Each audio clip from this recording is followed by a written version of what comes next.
श्रावण शुक्रवार विशेष जीवतीची कहाणी। आटपाट नगर होतं। तिथे एक राजा होता, त्याला मुलगा नव्हता, म्हणून राणीनं एका सुईणीला नळवारीसुद्धा एक मुलगा गुपचूप आणून देण्यास सांगितले। त्याबद्दल ती तिला भरपूर द्रव्य देणार होती। सुईणीने ती गोष्ट मान्य केली। सुईण त्या शोधात निघाली। गावात एक गरीब ब्राह्मणाची बाई गरोदर राहिली। तेव्हा सुईण तिच्या घरी गेली। तिला म्हणाली, तू गरीब आहेस, तुझं पोट दुखू लागेल तेव्हा मला कळव, मी बाळंतपण फुकट करीन।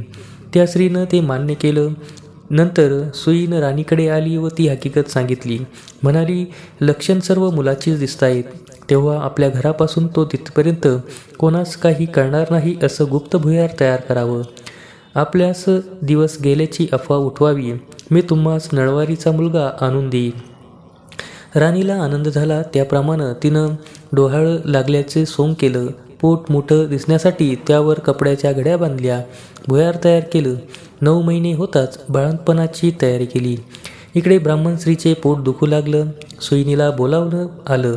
त्याबरोबर सुईण राणीकडे आली आणि तिला पोट दुखण्याचं सोंग करण्यास सांगितलं व ब्राह्मणाच्या घरी आली। तिला भय वाटू नये म्हणून तिचे डोळे बांधले।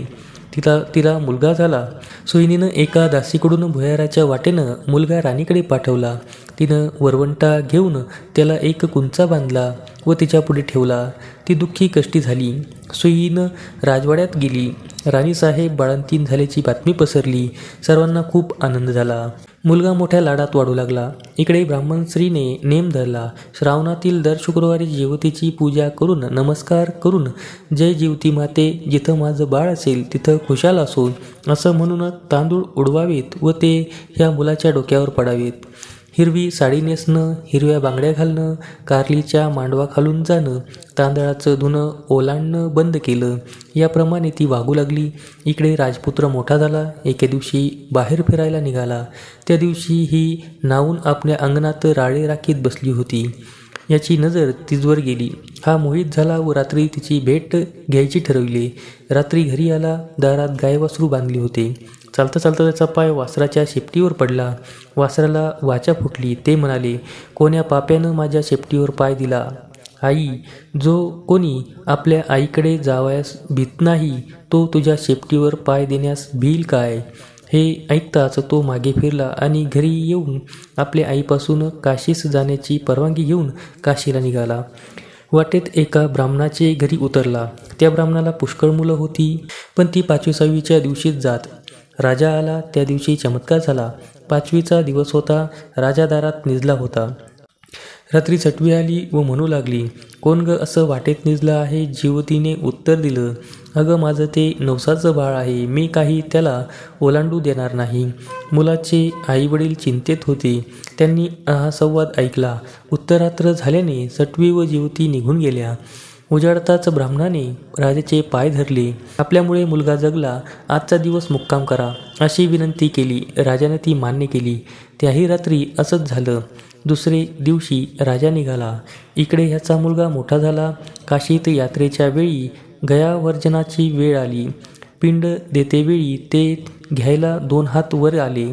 असं होण्याचं कारण त्यानं ब्राह्मणाला विचारलं। ते म्हणाले, घरी जा, गावातल्या साऱ्यांना जेवायला बोलव, म्हणजे याचे कारण समजेल। घरी आला, जेवण घातलं, गावात ताकीद दिली, घरी चूल पेटू नये, सगळ्यांनी जेवायला यावं। ब्राह्मणीला मोठी पंचाईत झाली। तिनं राजाला निरोप पाठवला, मला जीवतीचं व्रत आहे, माझे नेम पुष्कळ आहेत, ते पाळाल तर जेवायला येईल। राजानं कबूल केलं व नेम पाळले। त्याप्रमाणे ती जेवायला आली। पानं वाढली, मोठा थाट होता। राजा तूप वाढत वाढत ही ज्या पंक्तीत बसली आहे तिथं आला। तूप वाढू लागला। ईश्वरी चमत्कार झाला। तिला पुत्रप्रेमाने पाना फुटला। दुधाच्या धारा याच्या तोंडात उडाल्या। तो तसाच रुसून निजला। आईने त्याची समजूत घातली। तिनं सांगितलं, ती तुझी खरी आई, मी तुझी मानलेली आई व सर्व हकीकत सांगितली। नंतर भोजन समारंभ पार पडला।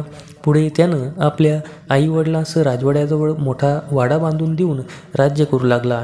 अशी जीवती तिला प्रसन्न झाली। तशी तुम्हा आम्हा हो ही 60 उत्तराची कहाणी 5 उत्तरी सुफळ संपूर्ण। धन्यवाद।